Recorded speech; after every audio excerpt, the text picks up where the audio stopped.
ठीक है। सर बिस्मिल्लाहिर्रहमानिर्रहीम। मैं ताब हैदर एक नए एपिसोड के साथ आपकी खिदमत में हाजिर है। आज हमने रिसेंट बजट स्पेशल में डॉक्टर तलत अनवर को कि वो हमारे पास बजट के हवाले से आए। डॉक्टर साहब ने बेसिकली सरसी यूनिवर्सिटी से पीएचडी की हुई इकोनॉमिक्स के अंदर, और जो पीटीआई का थिंक टैंक है उसके अंदर भी डॉक्टर साहब जो है वो उनको एडवाइस करते हैं। डॉक्टर साहब थैंक यू वेरी मच, आपने मुझे टाइम दिया। थोड़ा सा अपने कैरियर के बारे में डॉक्टर साहब बताएं, फिर हम बजट के बारे में जो है डिस्कशन शुरू करते हैं। जी शुक्रिया मेहताब साहब, बहुत बहुत शुक्रिया मुझे अपने स्टूडियो में इनवाइट करने का। और मेरा जो करियर है through out research and teaching से मुताल्लिक़ रहा है। एंड एकेडमिया में मैंने स्टार्ट किया था as a lecturer in economics, then I went abroad and I did my PhD from the University of Sussex, and prior to that I did my master's from the University of Warwick, UK.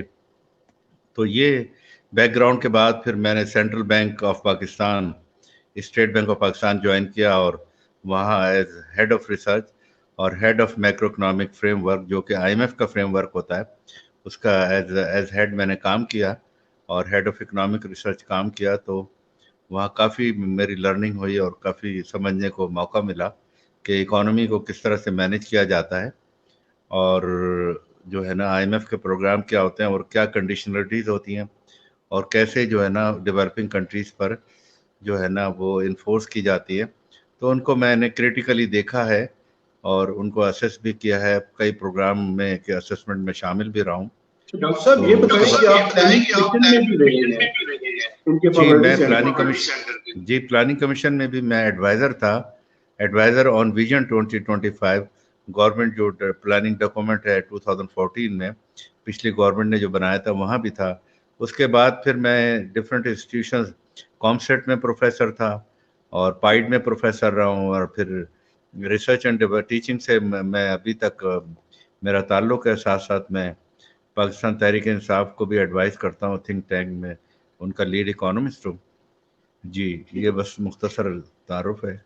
अच्छा doctor साहब, अगर हम पाकिस्तान की economy को discuss करें तो आप क्या समझते हैं कि ये जो 3.94% ग्रोथ है, ये क्या सफिशिएंट है कि अनएम्प्लॉयमेंट को और पॉवर्टी को कम कर सके?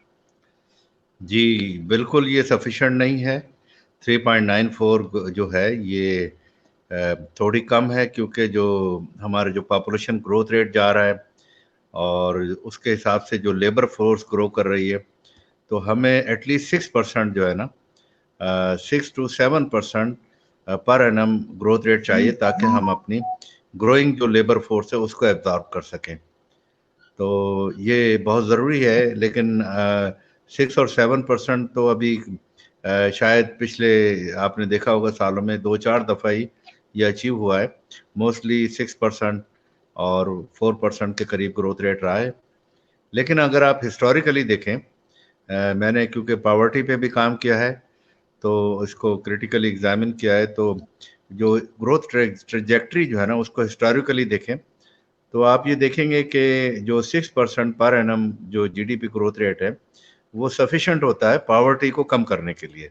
जब कभी भी 6% के करीब ग्रोथ आया है और पॉवर्टी कम हुई है, आप देखें सिंस 1960 हमारा ग्रोथ रेट 1990 तक के जो है वो 6% पर एनम रहा है, और जिन जिन पीरियड में 6% पर एनम रहा है उन पीरियड्स में पॉवर्टी जो है ना कम हुई है, और इससे जहां कम ग्रोथ हुई है तो फिर जी पॉवर्टी में इजाफा हुआ है। जी आप ठीक कह रहे हैं, पॉवर्टी पे हम डिटेल में डिस्कस करेंगे, लेकिन मुझे एक बात बताएं, ये जो IMF का मौजूदा प्रोग्राम है, आपकी इसके बारे में क्या राय है? क्योंकि अभी ये एक ऐसी स्टेज के ऊपर है कि अगर हुकूमत ने बजट के अंदर कुछ स्टेप्स लिए तो फिर तो ये शायद प्रोग्राम चलता रहे, लेकिन चांसेस ये है कि शायद ये सस्पेंशन की तरफ चला जाए अगर हमने IMF की को जो है वो इम्प्लीमेंट नहीं किया। आपकी क्या राय है इसके बारे में? जी, ये बड़ा अहम क्वेश्चन है और क्रिटिकल क्वेश्चन है। आप देखें कि IMF का प्रोग्राम जो है वो जितने भी प्रोग्राम पहले माजी में किए गए हैं उन सब से ये मुश्किल प्रोग्राम है।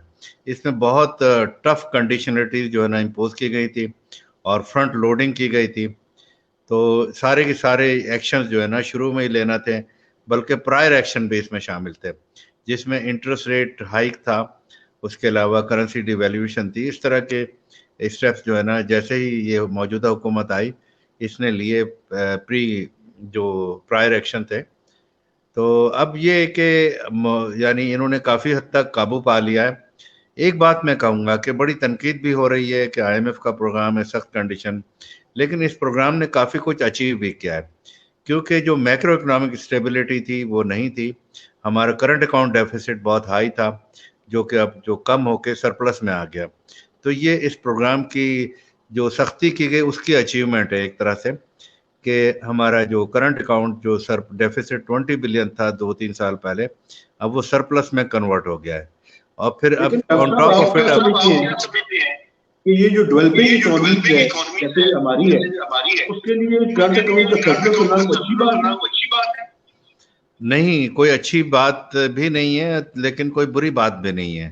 लेकिन मैक्रो इकोनॉमिक स्टेबिलिटी के लिए ज़रूरी है कि करंट अकाउंट जो डेफिसिट है वो अनसस्टेनेबल ना हो। अब देखें, हम any country can maintain a current account deficit up to 2-3%, लेकिन अगर 4% होगा या इससे ज़्यादा होगा और वो कॉन्टिन्यूसली मेंटेन करेंगे तो फिर आपके जो रिजर्व हैं कंट्री के उस पर प्रेशर आएगा। आप देखें कि कंट्री ये जब गवर्नमेंट आई तो रिजर्व इनके जो ना डिप्लीट होना शुरू हो गए, हार्डली 8-9 बिलियन रिजर्व बचे थे। और अगर ये करेंसी डिवैल्यू ना करते और दूसरे मुल्कों से कर्जे ना लेते, जिसमें UAE, चाइना, सऊदी अरब है, इनसे इमदाद नहीं ली जाती तो कंट्री डिफॉल्ट कर जाता। तो ये ज़रूरी है कि यानी आप करंट अकाउंट की सस्टेनेबिलिटी को मेंटेन करें। पाकिस्तान का हमेशा से ये प्रॉब्लम रहा है। आपने देखा होगा कि एक बूम एंड बस्ट फेनोमेनन है पाकिस्तान में। ये मौजूदा हुकूमत ही नहीं, आप प्रीवियस जितनी भी गवर्नमेंट देखें कि 1-2 साल ग्रोथ होती है, हाई ग्रोथ हो जाती है, उसके बाद करंट अकाउंट डेफिसिट जो है ना वो बहुत हाई हो जाता है, जो कि अनसस्टेनेबल होता है और वो मेंटेन नहीं किया जा सकता है। देखें, जब if a country is having a current account deficit, there are two ways to finance it. Either you borrow more, आप उनसे मजीद कर्जे ले लें, या अपने रिजर्व से उसे फाइनेंस कर लें। तो रिजर्व भी आहिस्ता आहिस्ता खत्म हो जाते हैं, जैसा कि इस केस में हुआ कि 9 बिलियन के रिजर्व रह गए थे, 8-9 बिलियन, और इन्हें जो है ना बड़े सख्त एक्शन लेना पड़े और बड़ा एक भौचाल सा आ गया मार्केट में। करेंसी जो है ना रोजाना किसी दिन 5 रुपए गिर रही थी, किसी दिन 10 रुपए गिर रही थी, तो उससे बड़ा नुकसान पहुंचा है और उससे जो है ना इन्फ्लेशनरी एक्सपेक्टेशन को भी बड़ी लेकिन डॉक्टर साहब आप ये नहीं समझते कि इन्होंने जो डिवैल्यूएशन की वो इतनी जरूरत नहीं थी, उससे ज्यादा कर दी। इसी वजह से देखिए कि अब पिछले 4-6 माह में जो करेंसी है वो एप्रिशिएट हुई है बजाय इसके कि डिवैल्यू होती है। तो आप भी समझते कि इन्होंने IMF की से भी कुछ ज्यादा कर दिया? जी, करेंसी देखें, डिवैल्यू उस वक्त जो है ना 30% की कैलकुलेशन थी, ऑलमोस्ट 30-35% हमारा एक्सचेंज रेट ओवर वैल्यू था। एक्सचेंज रेट को ओवर वैल्यू भी नहीं रखना चाहिए, क्योंकि अगर आप एक्सचेंज रेट को कुछ अरसे के लिए ओवर वैल्यूड करेंगे और एक जगह पे फिक्स कर लेंगे तो आपकी इंपोर्ट बढ़ती जाएंगी और आपकी एक्सपोर्ट कम होती जाएंगी। एक्सपोर्ट जो major source of foreign exchange earning होती है, अगर वो कम होती जाए तो फिर आपको अपने रिजर्व से इंपोर्ट को फाइनेंस करना पड़ता है। वही हुआ कि यानी रिजर्व खत्म होते गए, जैसे ही नई हुकूमत आई तो उनके पास रिजर्व नहीं थे, उन्हें भाग दौड़ करना पड़ी। एक तो ये बात है। दूसरी बात आपने जो कही है कि किस हद तक होनी चाहिए, बड़ा इंपॉर्टेंट सवाल है। ये हकीकत है कि ये ज़्यादा डिवैल्यू हो गई थी और इसमें कुछ स्पेकुलेशन एलिमेंट भी शामिल थे, मार्केट स्पेकुलेशन थी और ये करेंसी ज़्यादा डिवैल्यू कर दी गई थी। और उसके बाद जब ये फॉरेन इनफ्लोज आना शुरू हो गए तो आप देखें कि करेंसी दोबारा अब यानी उसने स्ट्रेंथन होना शुरू कर दिया और रुपया जो है 169 पे जो खड़ा था, आज मेरे ख्याल 152 पे खड़ा है। तो एक जो वजह है, यानी मैं आपको बताता हूँ इस एप्रिसिएशन की वजह कि रुपये जो है ना अप्रिशिएट हो गया है, उसकी बुनियादी वजह ये है कि जी foreign inflows in terms of foreign remittances जो है ना बहुत हाई है। और पिछले एक साल में आप देखें कि लास्ट ईयर की पिछले साल की बनिस्बत 6 बिलियन एडिशनल जो है ना हमें रेमिटेंस रिसीव हुए हैं, जिसकी वजह से हमारी रिजर्व पोजीशन बहुत बेहतर हुई। रेमिटेंस का बड़ा इंपॉर्टेंट रोल है रिजर्व पोजीशन में और करंट अकाउंट सरप्लस में, क्योंकि हमारा जो अब आप ट्रेड डेफिसिट देखें तो वो तो अभी तक ट्रेड डेफिसिट है मौजूद 20-22 बिलियन का, इससे भी ज़्यादा। तो वो ट्रेड डेफिसिट को जो ऑफसेट किया है वो रेमिटेंस ने किया है। रेमिटेंस की वजह से हमें बड़ा क्वेश्चन मिला है और उसकी वजह से करंट अकाउंट सरप्लस हुआ है और रिजर्व भी बढ़े हैं और करेंसी भी मजबूत है। एक और बात मुझे बताएं, आप देखिए कि एक्सपोर्ट जो है वो अगर प्राइसिंग ना होती, प्राइसेस बेहतर ना होती, अगर जब तक क्वांटिटी देखें तो वो गिरी है बहुत से इंपॉर्टेंट शो। ये प्राइसिंग है जिसकी वजह से एक्सपोर्ट के अंदर थोड़ी सी गिरती है, लेकिन हुकूमत करनी पिछली जितनी भी 15-20 साल की हम अपनी एक्सपोर्ट बढ़ा क्यों नहीं सकते? वही 20 से 25 अरब डॉलर के दरमियान करें। जी, उसमें एक तो बुनियादी चीज़ ये कि हमारी एक्सपोर्ट जो है ना वो बड़ी ट्रेडिशनल और कन्वेंशनल रही है, हमने डाइवर्सिफाई नहीं किया है। देखें, सम टाइम इट हैपन कि आपकी जो एक्सपोर्ट है इंटरनेशनल मार्केट में, आपके पास काफ़ी कुछ है, सफिशिएंट सरप्लस भी है, लेकिन आप अपनी एक्सपोर्ट नहीं बढ़ा सकते क्योंकि आपके कंपटीटर मार्केट में आ गए और उनकी प्राइसेस कम है, उनकी कॉस्ट कम है, दे आर मोर कम्पिटिटिव, तो यू कैन नॉट कम्पीट। हमारी एनर्जी कॉस्ट बहुत ज़्यादा थी, जिसकी वजह से एक्सपोर्ट हमारी कम्पिटिटिव नहीं थी पहले और नहीं बढ़ा सके। अब जो है ना एनर्जी में भी काफ़ी इस हुकूमत ने, आप देखें कि हमें इन्हें पैकेज दिया था गैस का और एनर्जी का, जिससे ये काफ़ी इन्हें पावर में भी सहूलत मिली है और चीप एनर्जी मिली है। तो ये now they are competing in the international market. एक तो ये वजह है। दूसरी वजह ये है कि अक्सर होता है कि जब कभी फॉरेन इन्फ्लोज आते हैं, ये अभी की बात नहीं, आप 80s देख लें या 90s देख लें, पैसा आता है तो करेंसी अप्रिशिएट कर जाती है और एक्सचेंज रेट ओवर वैल्यूड हो जाता है। एक्सचेंज रेट को आप फिक्स कर दें तो उसका मतलब ये है कि फिर मार्केट लेड एक्सचेंज रेट नहीं है, तो आपकी इंपोर्ट बढ़ना शुरू हो जाती है और 1-2 साल में आपका करंट अकाउंट डेफिसिट जो है ना बहुत हाई हो जाता है। यही हुआ इस दफ़ा भी। इसमें मैं किसी पिछली हुकूमत को ब्लेम नहीं कर रहा हूँ, लेकिन ये एक फेनोमेनन है जो कि अक्सर होता है और ये अभी भी हुआ है। और फिर उसका इलाज यही होता है कि या तो आपके पास कहीं से पैसा आ जाए, आपको फॉरेन इन्फ्लोज आ जाए, दूसरे मुल्कों से आप इमदाद ले लें और साथ साथ आप रिफॉर्म भी करें, स्ट्रक्चरल रिफॉर्म इंट्रोड्यूस करें, करेंसी डिवैल्यू करें और साथ साथ इंटरेस्ट रेट को भी थोड़ा टाइटन करें, मनी मार्केट को भी टाइट करें, तब जाके सूरत हाल बेहतर होती, जो कि अब हो चुकी है। और इसकी हर सूरत में कॉस्ट जो है ना, एक सवाल मुझे करने की इजाजत दें। जी जी, देखिए इन्होंने डिवैल्यू किया कि 35 to 40%, लेकिन एक्सपोर्ट तो हमारी कोई नहीं बढ़ी। जी, बड़ा बिल्कुल सही कह रहे हैं, एक्सपोर्ट नहीं बढ़ी। ये है कि एक्सपोर्टेबल सरप्लस नहीं है हमारे पास। जी जी, ये भी एक इशू है। मैं आपको बताऊं, देखें ये प्रोसेस है स्ट्रक्चरल एडजस्टमेंट का, इसको कहा जाता है, जो कि इसमें मेरा पीएचडी का थीसिस ही इस पे था, structural adjustment and poverty in Pakistan, you know, और in particular with reference to Pakistan और in general with reference to developing countries. तो ये वर्ल्ड वाइड फेनोमेना 90s में स्ट्रक्चरल एडजस्टमेंट का इंट्रोड्यूस हुआ कि बहुत सारे कंट्रीज जो है ना वो वर्ल्ड में करंट अकाउंट डेफिसिट उनके हो रहे थे, उनके एक्सचेंज रेट अप्रिशिएट कर गए थे। तो एक स्टैंडर्ड जिसे आप कहते हैं कि one size fits for all, IMF ने अप्रोच अडॉप्ट की कि जी आप करेंसी डिवैल्यू कर दें, इंटरेस्ट रेट बढ़ा दें। तो ये जो फेनोमेना है, मार्केट को टाइटन करना इसलिए ज़रूरी हो जाता है कि ताकि आपकी इंपोर्ट जो है ना मैनेज हो जाए, इंपोर्ट कंप्रेस हो जाए और फिर एक्सपोर्ट को इंसेंटिव मिले। अब आप देखें कि जो इंपोर्ट कंप्रेशन है वो तो फौरी तौर पे हो जाता है, लेकिन एक्सपोर्ट एक्सपेंशन जो है ना, it takes time. Export expansion के लिए ज़रूरी है कि इन्वेस्टमेंट हो और रिहेबिलिटेशन ऑफ इन्वेस्टमेंट है और इंडस्ट्रियल इस्टेब्लिशमेंट है, इंडस्ट्री इस्टेब्लिश हो, तो उसमें 1-2 साल का टाइम लगता है। जब इंसेंटिवाइज हो जाते हैं प्रोड्यूसर जो है, इंडस्ट्री जो है ना उस प्राइस को एडवांटेज लेना शुरू कर देती है। तो जैसा आपने देखा है कि अब रिसेंटली इस साल जो है ना हमारी एक्सपोर्ट काफ़ी बढ़ी है, टेक्सटाइल एक्सपोर्ट बढ़ गई हैं and we are now competitive in IT market as well. IT में भी देखें एक्सपोर्ट बढ़ गई हैं, 2 बिलियन की एक्सपोर्ट कभी भी नहीं आई, मिलियन में रहती थी, 200-300 मिलियन, अब जो है ना 2 बिलियन की हुई है।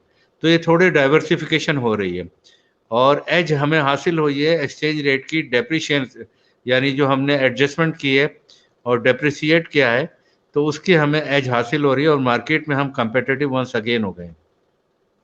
जी ठीक है डॉक्टर साहब, एक सवाल ग्रोथ की तरफ जाते हैं कि अगर जीडीपी ग्रोथ देखें 3.9% और पिछले साल का देखें तो नेगेटिव 0.5%। जी जी, क्या मेरा ये नजरिया ठीक है कि ये जॉबलेस ग्रोथ है, यानी जो आइडल कैपेसिटी थी उसको कैपेसिटी को यूटिलाइज किया हमने तो वो ग्रोथ हो गई, नई इन्वेस्टमेंट भी आई और नई फैक्ट्री भी कोई नहीं।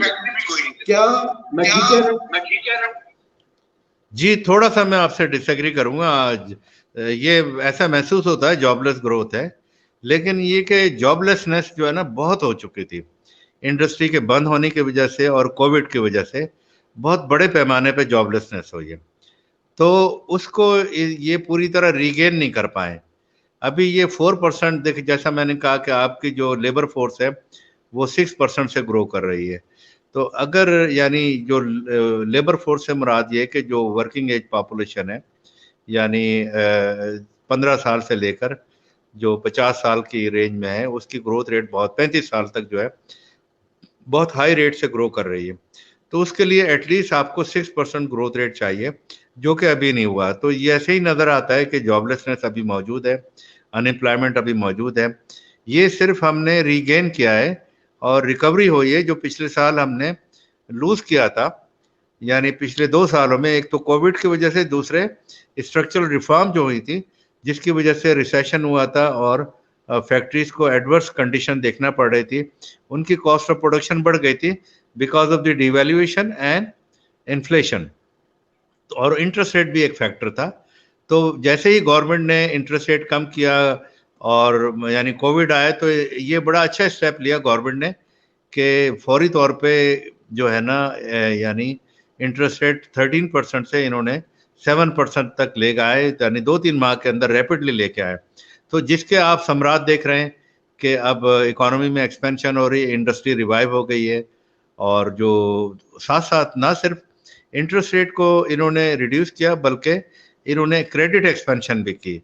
और क्रेडिट जो है ना वो कंसेशनल टर्म पे डिफरेंट स्कीम्स जो है ना गवर्नमेंट ने अनाउंस की लास्ट ईयर, जिसमें टर्फ है, यानी टर्फ फैसिलिटी जो है, टर्म फाइनेंस फैसिलिटी, तो उसमें काफ़ी कंसेशनल फाइनेंसेस दिए गए इंडस्ट्री को, बीएमआर के लिए, बैलेंसिंग, मॉडर्नाइजेशन एंड रिहेबिलिटेशन इनके लिए, और वर्किंग लोन के लिए भी काफ़ी लोन दिए गए, एसएमईज को लोन दिए गए, जिसका यानी अभी तक देखें टर्फ में 425 बिलियन रुपीस के लोन जा चुके हैं जो कि कंसेशनल है। इसी तरह एसएमईज को लोन जा चुके हैं, वर्किंग कैपिटल के लिए लोन जा चुके हैं। तो आप ये देखें कि ये इन तमाम चीज़ों का एक क्यूमुलेटिव इम्पैक्ट हुआ है जो कि इस साल नज़र आ रहा है। जब आप हाउसिंग में भी देखें, हाउसिंग में भी गवर्नमेंट ने बहुत सारे इनिशिएटिव लिए हैं, और हाउसिंग के लिए मॉर्गेज लोन जो है पहली दफ़ा पाकिस्तान में हुआ है कि रिफॉर्म हुई है फाइनेंशियल सेक्टर में, और बैंकों को इख्तियार दिया गया है कि जो भी ये कर्जा दे। पहले ये होता था कि बड़े बड़े लोग जो है ना पॉलिटिकल बेसिस पे, आप 80s की तारीख देख लें, 90s की देख लें, तो पॉलिटिकल बेसिस पे कर्जे, बड़े बड़े कर्जे ले लिया करते थे और फिर वो डिफ़ॉल्ट हो जाते थे। तो मैं स्टेट बैंक में रहा हूँ, मैंने ये सारी सूरत हाल देखी है कि कितने लोगों ने और किन किन लोगों ने, वहाँ लिस्टें मौजूद थी कि किन किन लोगों ने कितने लोन डिफ़ॉल्ट किए और किस तरह से लोन माफ़ कराए। ये यानी 1999 में जब मैं हेड था मैक्रो इकोनॉमिक फ्रेमवर्क का, तो उस वक्त ये तमाम चीज़ें सामने आई थी। और ये जब लोन नॉन परफॉर्मिंग हो जाते, डिफ़ॉल्ट हो जाते, तो इसकी कॉस्ट जो है ना वो डिपॉजिटर पे शिफ्ट की जाती है। तो ये बहुत सारी इनएफिशिएंसीज जो है ना जनरेट करती है। तो इसलिए लोन को डिफ़ॉल्ट नहीं होना चाहिए, नॉन परफॉर्मिंग नहीं होना चाहिए, और पॉलिटिकली मोटिवेटेड नहीं होना चाहिए। तो अब ये जो देखें, जितने भी कंसेशनल लोन देंगे, अगर बगैर किसी क्राइटेरिया के देंगे, सियासतदानों को देंगे, तो वो नॉन परफॉर्मिंग होने के चांसेस होंगे, क्योंकि राइट ऑफ भी करवाने की पावर उन्हीं के पास होती है। अब जब प्रोफेशनल बेसिस पे आप देंगे और मेरिट बेसिस पे देंगे और प्रॉपर उनके पोर्टफोलियो को असेस करेंगे, तो लोन जो है ना नॉन परफॉर्मिंग कभी भी नहीं होगा, और उसके पीछे मॉर्गेज भी है। जैसे हाउसिंग लोन है, अगर कोई 1 करोड़ का लोन लेता है जो सबसे मैक्सिमम लिमिट है, लेकिन इसमें तो 15, 20, 30, 40, 50 लाख तक के लोन है। अगर कोई घर बना लेता है 20-30 लाख का और अगर वो लोन वापस नहीं करता तो बैंक को इख्तियार है कि उसका घर जो है ना वो जब्त कर ले, मॉर्गेज करके नीलाम कर दे। तो बैंक को कोई लॉस नहीं होगा और लोन जो है ना नॉन परफॉर्मिंग नहीं होगा। तो ये बहुत अच्छा स्टेप है और मैं समझता हूँ कि ये यानी जो लोग यानी जमीन पे घर बनाना चाहेंगे या अपार्टमेंट लेना चाहेंगे, फिर लोन रिपेमेंट भी करेंगे, उनको इससे बहुत फायदा होगा। अच्छा डॉक्टर साहब, एक वक्फा लेते हैं और वक्फे के बाद दोबारा से इस प्रोसेस को जो यहाँ पे खत्म हुई थी वहीं से दोबारा, तो आप वक्फे के बाद हमारे साथ। जी, थैंक यू।